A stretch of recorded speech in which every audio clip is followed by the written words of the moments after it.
Hey everybody, welcome back to Sounds Like a Drum, Kids Independent Media production. Today, we're continuing our journey through decades of sound with the 30s.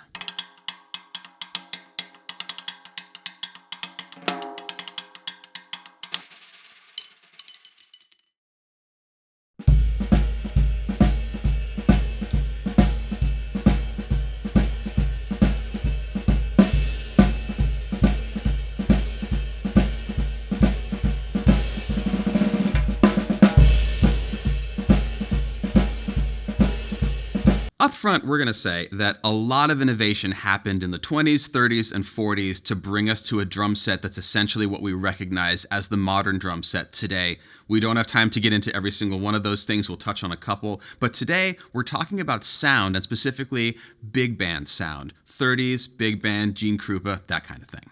Before you dive into this episode, if you haven't seen our previous, the first in the series about the Roaring 20s, jump over and check that one out. We had a lot of fun there. Thank you so much to Skillshare for sponsoring today's episode. Skillshare is an online learning community comprising thousands of courses, thousands of students, spanning the absolute universe of possible subjects that you might want to learn about. If you're a fan of what we do here, you're going to love the experience on Skillshare. Whether it's taking better photos of your work, learning how to make a better website, maybe even learning more about social media and marketing for the projects you're involved in right now, there's something there for you.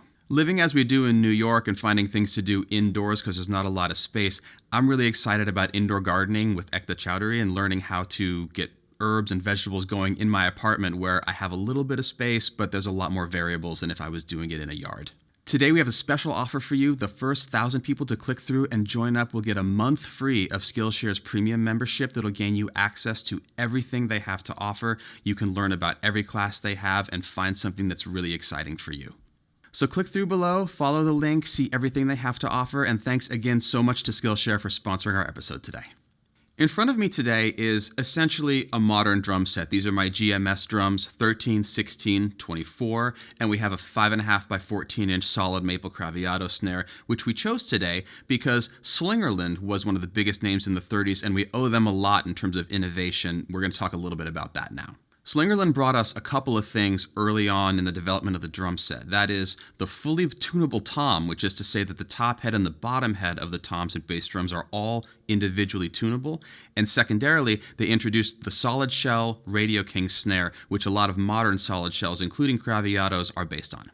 Additionally, this set of drums was actually ordered by the original owner from GMS to have Slingerland edges. So this is pretty much as close as we could possibly get to what you'd probably encounter in that time period. Let's hear each of the drums individually before we get into any other explanations.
Couple other things to note is that in transitioning from the 20s to the 30s, we've ended up by the end of the 30s with what constitutes a modern hi-hat. There were other things referred to as lowboys or snowshoe cymbals, sock cymbals. But by the time we get to the late 30s, we have a standard kind of hi-hat situation that's high up enough that we can play on it and use it to keep time. In the 30s, it would be pretty likely, if not 100% likely, that you're going to see calfskin or other rawhide heads on essentially all of the drums.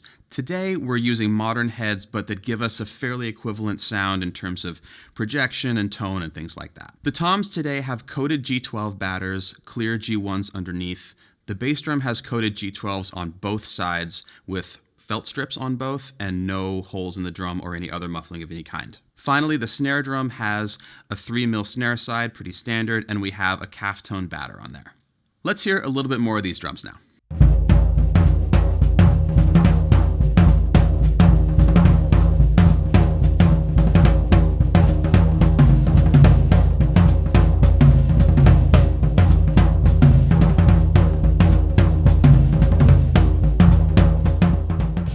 With the advent of being able to tune both sides of the toms in addition to the snare and the bass drum, this gives us the opportunity to really dial in the sound of the drums, the feel, the sustain, the tone, and start to have a more personalized sound as opposed to previous generations, which were a lot of the time just stuck with whatever the drums sounded like that day. Starting with the toms, in terms of tuning, we need to make sure that we're getting articulation, projection, a good amount of tone through a very large ensemble that doesn't have too much sustain so that we can play busier patterns, fills, beats, whatever we want to do, without it all turning to mush out in the audience when you consider some of the sizes of the rooms that these bands are playing in. To that end, I tuned the batters for feel, which is a little bit higher than you might tune them for modern rock situations because, again, we want to project the articulation on top of the drums, and for that, without microphones, we do need some tension on there. Then we move to the Rezzos.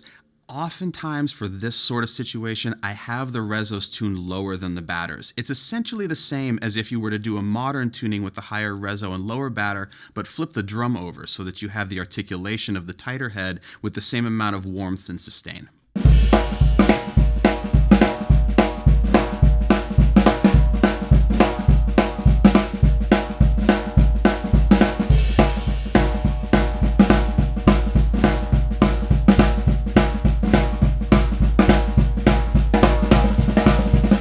In the 30s, you would not have seen close miking or probably any miking of any kind in a live situation for a drum set because they're plenty loud. You don't really need it, but what you do need, and again you get this with this sort of upside down tuning scheme in the toms, is articulation at low volumes, great big sound at more aggressive volumes, and clarity of the articulation for the band and the audience so everybody can stay together and not get lost. This is also an era where we start to see drum solos become a big part of what we're watching and a lot of drummer-led bands, so making sure that the drums are speaking clearly to the audience brings it even closer to realizing in those situations that the drummer is the leader and the star of the show.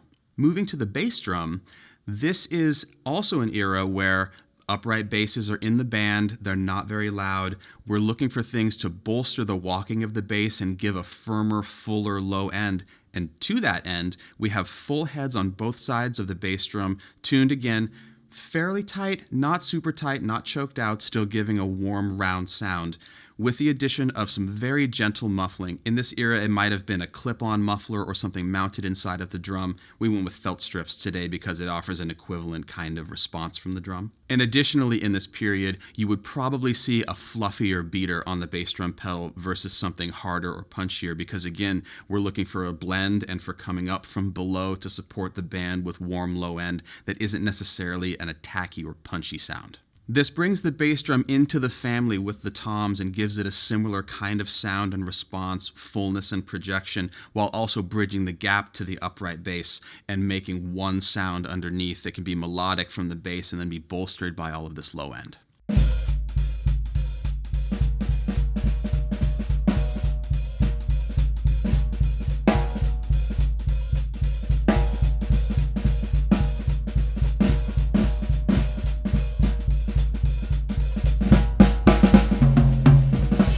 Finally, the snare drum. We talked earlier about the Radio King snare drum, the idea of a steam-bent solid ply drum. This is a powerful sound. It's also a warm sound because it is wooden and it can be very articulate when tuned high. In listening to big band recordings, you will hear a wide variety of tensions on the snare drum. Some people preferred it lower or were just at the mercy of their calfskin heads that day. It's really hard to tell, again, because it's been a very long time. But in the end, when you are dealing with a large band, we are still thinking, hopefully, that we're going to get articulation out of the drum and clarity, whether we're soloing, comping, doing rolls, whatever it might be. So today, we chose the calf tone for the drum and tuned it fairly high. Again, not choked out. I wouldn't even call it very high, medium high. And with this drum and with this style of head that offers a little bit darker of a sound, it still blends in while, again, similar to the toms and everything else, giving us articulation at a lower volume so that we can speak through the band and to the audience without overtaking everything.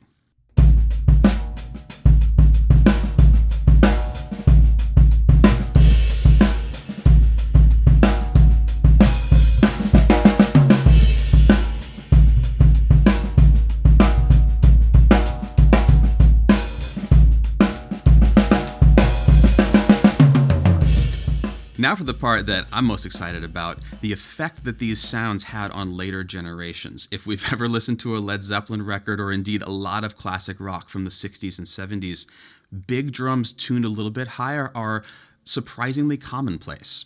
We're not going to dive too deep into this today because eventually we're going to get to that decade, but it is important to note that each generation influences the one after it, and sometimes more than one after that.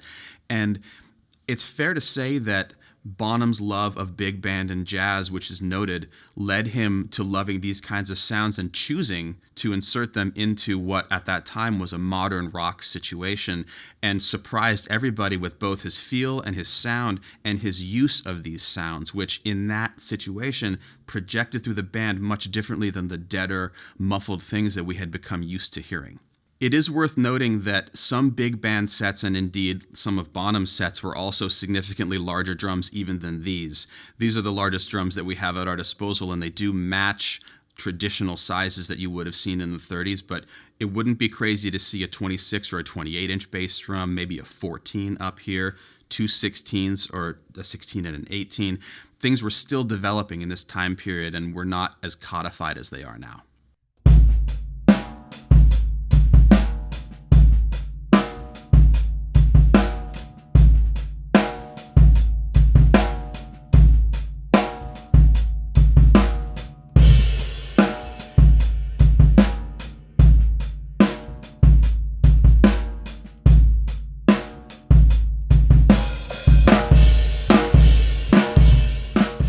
These sounds have a lot of homes in music that's being generated right now and that has been generated in the last few decades, whether it's sample-based music or just someone wanting to reference a little bit backward into a sound that they liked from when they were younger. Additionally, if you're mixing sounds in a track or maybe using samples, these sorts of things can blend as an alternative sound to a tighter, punchier, more modern drum setup. It's also really exciting in the course of playing modern music to pick and choose scenarios where you might decide to use something that makes a specific kind of sound reference like this, but then play music on it that is from a totally different time.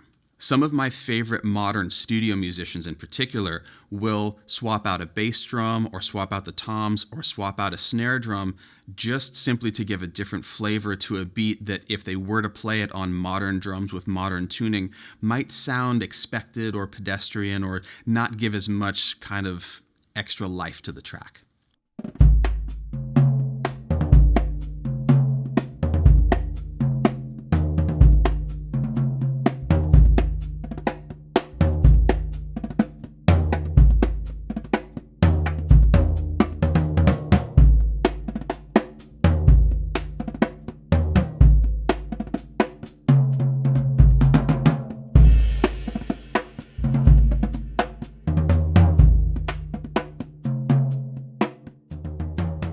Now, if you're thinking about trying this out on your own, it's worth noting that you don't need enormous drums to experiment with this. This has a lot more to do with the head choices, the tuning choices, and then falling to the player in terms of their comfort level with that and their touch and stick choice and things like that. The main thing to take away from this is single ply heads all around. You can go coated top and bottom on everything if you want to. And then getting into tuning schemes, tensions, and sound choices that'll get you to what you're looking for when you start to experiment with this. All right, thanks so much for watching. This was super duper fun. We're really enjoying this series. We're excited for the next ones, and they are on the way. Please, if you haven't already, like, comment, subscribe, hit the notification bell to hear about our new videos, and please shoot over to the Patreon and see all the extra things that we have to offer there as well. And thanks again so much to Skillshare for sponsoring today's episode. Make sure you follow the link as well to that. Learn everything that there is over there that they have to offer. They're amazing. And lastly, if this is a scheme that you use, we would love to know the heads. We would really love to know the tuning and the sizes in particular. If you're using really big drums, or if you go after this with smaller drums, what did you have to do tuning-wise to get them to work in the situation you were using? And additionally, if you did record them, we'd be curious about that too.